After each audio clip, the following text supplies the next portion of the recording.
Regresando aquí con ustedes, mis amigos, conversando con Elías Cornelio, miembro del comité político del PLD.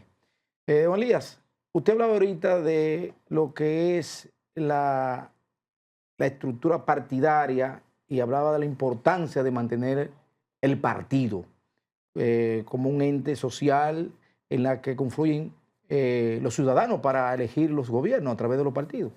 Pero hay una preocupación. Hemos visto casos en los que se han visto funcionarios, legisladores envueltos en casos de narcóticos.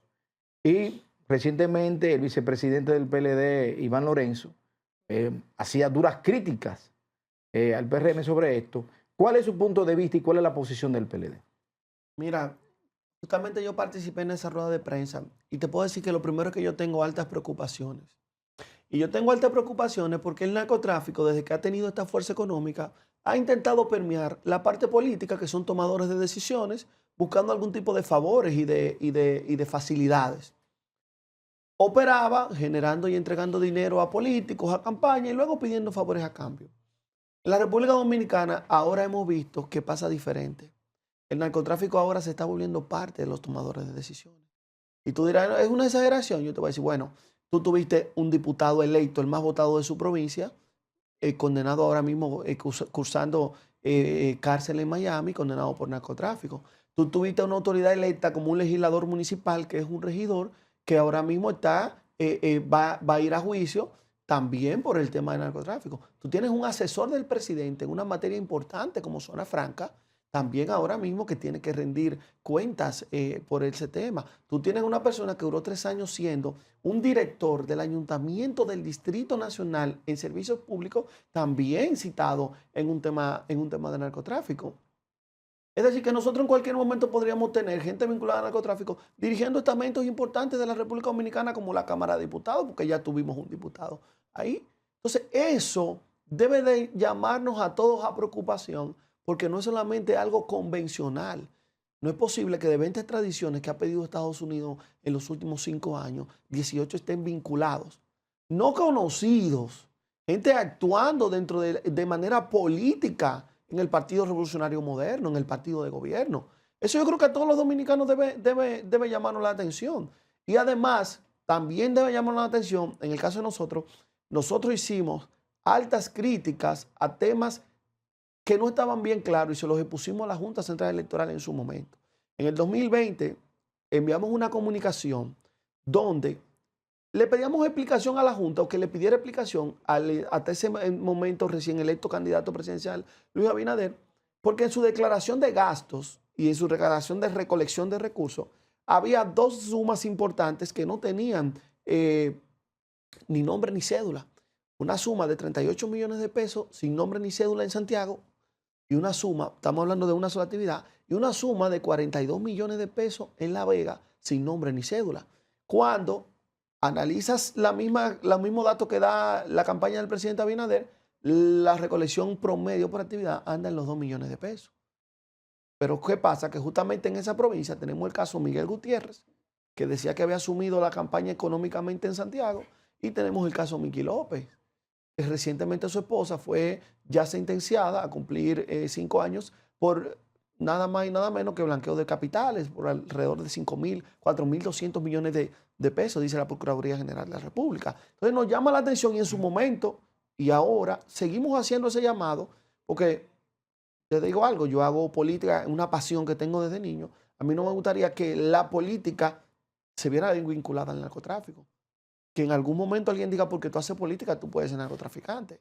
Entonces, que eso se esclarezca, porque nosotros no podemos dejar que los tomadores de decisiones de este país, imagínate tú, un presidente del Senado generando leyes y que esté vinculado al narcotráfico, un presidente de la Cámara de Diputados o de cualquier poder del Estado. Entonces, eso es una preocupación que debemos tener todos y cada uno de nosotros. Pero yo quiero que tú me digas, no hay un control, una auditoría de parte de la Junta Central Electoral de los recursos que maneja un candidato cualquiera. Pero además, mira, hubo una persona ya en los últimos años de Balaguer, se llama Pedro Bonilla. que no sé si tú estabas muy jovencito o no, pero hizo un gran meeting en la Gómez con 27. Pedro Bonilla se hacía llamar ingeniero, no era ingeniero. Él vendía carros ahí en la 27 con San Martín. Y él resultó ser un gran narco. Él anda por ahí. Ya él curó sus penas. Ojalá no salga a buscarme. Desde esa época los narcos han estado penetrando en los partidos. No en uno, no, en todos. Los que han podido llegar al poder, pero en el PRM ha hecho metástasis. O sea, ha sido más duro. Ustedes como PLD pueden controlar eso. Mira, es difícil tú poder decir que lo vas a controlar al 100%, porque como tú dices, hay gente aquí que uno dirá, wow, fulano es un empresario exitoso y de repente puede salir esto o aquello. Ahora, lo importante que yo te podría decir es que el PLD tuvo 20 años en el gobierno. Y en esos 20 años en el gobierno, tú no puedes decir, mira, hay un funcionario de primer orden, hay un diputado, hay un senador, hay un regidor que haya sido pedido en extradición, ni una persona con un decreto presidencial, asesor de un presidente, en materias importantes que tú puedas decir, mira, esa persona está ahí. Podría pasar, podría haber un caso, no ha sucedido después de 20 años de gobierno, pero es que nosotros estamos hablando que en 5 años de gobierno, aquí tenemos 18 casos de manera importante, con gente que son políticos activos, no es un tercero, ni un cuarto, ni alguien que es amigo de un amigo. Entonces, eso es lo que nos llama más a la preocupación en ese tema en específico. ¿Ustedes han planteado como organización algún mecanismo de supervisión ante la Junta Central Electoral? Y en vista de eso también viene el tema de la cédula. ¿Cuáles aprestos ustedes han hecho ante la Junta Central Electoral para que todo el proceso, que tanto de verificación de los fondos que reciben los partidos, que vemos el tema de narcotráfico, como el tema de cedulación, qué ustedes han presentado? Mira, en esa misma comunicación, estoy hablando hace más de 3 años, se pidió que se agudizara el tema del control del financiamiento de los partidos políticos. ¿Qué pasa? Que como ustedes entenderán, nos vamos a un proceso. Hay más de 17.000 candidatos. Sí. 17.000. Más de 17.000 candidatos. En las municipales. La parte de los regidores, sí, claro, vocales, directores de distrito, sí, alcaldes, senadores, diputados, 17.000. Porque tiene que ver que todas esas cantidades hay muchos partidos políticos. Entonces, cada cantidad de esas se multiplica. Entonces, cuando tú tienes 17.000 candidatos, auditarlos no es una tarea fácil. Eso hay que reconocerlo. Entonces pedimos que se agudizara, que se hicieran se utilizaran métodos más tecnológicos. Ya en la campaña de 2024, algunas de las cosas que el PLD propuso, se utilizaron algunas plataformas en la Junta para inscribir gastos y demás para poder auditarlo con mayor facilidad. Y se va avanzando en ese sentido. No al ritmo que nosotros quisiéramos, que ya hemos sentido toda esta disparidad, pero sí se ha ido avanzando. Hicimos la propuesta en su momento y hemos seguido trabajando con la Junta Central Electoral y los delegados que tenemos allá en la Junta en ese sentido. Bueno, hay un problema con los partidos y es que no les gusta financiar candidatos. Son muchos, imagínate, en una sola vuelta de municipales son 17.000 y 18.000. Pero al partido no querer dar un chele para un candidato, ¿qué hacen los partidos? Enganchan al que tiene dinero. Y el que tiene dinero no se sabe dónde lo tuvo, a menos que no sea un tipo honorable, y muchos honorables son los delincuentes. Entonces, yo creo que hay un elemento importante, Elías, y es que los partidos asuman sus responsabilidades e inviertan en los candidatos. Porque hay candidatos buenos si no pueden ir a una aspiración porque no tienen dinero. Pero mira, nosotros te puedo decir por un ejemplo que dimos. Ya el PLD ha mantenido controles importantes. Te voy a poner el ejemplo del 2010. Siendo presidenta de la Comisión Nacional Electoral, la compañera Alejandrina Germán, había 12 candidatos a diputados que la comisión entendía que tenían recursos que quizá en ese momento no se podían justificar. Y la compañera dejó fuera a esas personas. Y esas personas no se pudieron inscribir como candidatos a pesar de ser gente con mucha capacidad económica. Entonces, ya el PLD, estando en el gobierno, dio el ejemplo de cómo se debe hacer eso. No te digo que es perfecto, porque a veces nosotros quisiéramos pintar como que todo es perfecto, pero sí nosotros hemos tenido ya esos ejemplos. Inclusive el primer partido que comenzó a enviar sus listas de candidatos a depuración a organismos internacionales y nacionales fue el Partido de la Liberación Dominicana. Es decir, hemos hecho énfasis en eso. Si se nos escapa, o sea, ya es algo un poco difícil, porque cuando DNCD te filtra un documento, Procuraduría, DEA y demás, ya se supone que lo que venga de ahí debería estar lo más esclarecido posible. Independientemente del escrutinio que se haya de realizar para verificar los fondos que reciben los demás, hay un tema que es de selección o de ganador, que es el método de Home. Eso en realidad no afecta a los candidatos. ¿De acuerdo a su opinión a los participantes? ¿O se ha contemplado como partido plantear una posición en la que eso se pueda sustituir?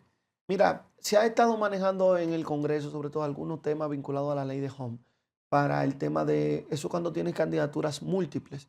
Dígase cuando tienes candidaturas a regidores y candidaturas a diputados, que si no tienes una boleta fuerte debilita y al fin y al cabo no te deja que se exprese del todo esa voluntad, sino que la votación se le acumula al partido. Hay que esperar que eso se presente. Se han estado trabajando en el Congreso en diferentes métodos. Hay métodos que son más proporcionales, es decir, que te validan más el voto, que se podrían utilizar en la República Dominicana, se utilizan en otros lugares. Y hay que ver, lo que sí habría que hacerlo con tiempo, porque estamos, lo que uno dice que es mucho tiempo, estamos a 3 años del proceso, pero para montar un proceso ya estamos sobre el ruedo, teniendo en cuenta también que tenemos cambio del plástico electoral en este año, comenzando este año. Bueno, de eso vamos a hablar un rato, pero una última pregunta en este bloque, Elías. ¿Cómo tú visualizas al PLD para las municipales? Mira, el PLD ha hecho algo importante. El PLD ha podido soportar una embatida desde el gobierno, que todos sabemos lo que ha pasado. Hoy no de la fuerza del pueblo. Sobre todo primero del gobierno, que fue quien comenzó con eso por allá por el 2000, finalizando el 2020, y ha judicializado muchísimos procesos. Y te voy a poner un ejemplo sencillo de esos embates. Aquí tuvimos un doctor, el ministro de Salud Pública, que lo sacaron en pantaloncillo de su casa. Y no solamente eso, lo filmaron y lo filtraron a toda la República Dominicana, el doctor Freddy Hidalgo. Hay 2 jueces que han dicho que el doctor Freddy Hidalgo no tiene razón para estar en ese expediente. Pero ya su moral y su nombre se ve afectado por temas como estos. Igual que muchos casos que se van a caer porque se mantienen. Jean Alain hizo lo mismo. Sacó muchísima gente en cuera del propio gobierno de él y no hizo, pero lo sacó. Está mal hecho porque lo haya hecho en ese momento. Lo único que esto ha sido sistémico, porque lo que ha pasado sobre todo con el Ministerio Público de cara al Partido de la Liberación Dominicana ha sido sistémico. Y ya hemos visto muchos casos que se han ido cayendo de cosas que no tienen el sentido que quisieran. Pero volviendo a la parte, el PLD ha soportado eso. El PLD ha soportado una embatida de la fuerza del pueblo. Y lo que nosotros vemos ahora mismo es un PLD creciendo, es un PLD en la calle, es un PLD acompañando al pueblo dominicano y es un PLD que está al frente de la oposición, como le estamos diciendo. Y en un país que lamentablemente el gobierno ha dejado mucho que desear, ahora mismo nosotros estamos alumbrando y presentando lo que es la oposición en la República Dominicana. Como partido quisiéramos mejorar más aún, porque todo el mundo quisiera mejorar, pero estamos haciendo esfuerzos importantes y estamos avanzando. Y todos los números que nosotros vemos en todas partes del país, lo que dicen es que el PLD es el único partido que crece. Vemos un gobierno decreciendo, vemos una fuerza del pueblo inhabilitada prácticamente, es decir, en un techo, y vemos un PLD creciendo, y ustedes lo pueden ver en las diferentes encuestas de opinión nacional, que ahora mismo lo que nos está diciendo es que en este año hemos crecido 12, 13 puntos porcentuales de cara a cómo iniciamos el año. Bueno. Hemos estado hablando con Elías, vámonos a la pausa. Vamos a la pausa.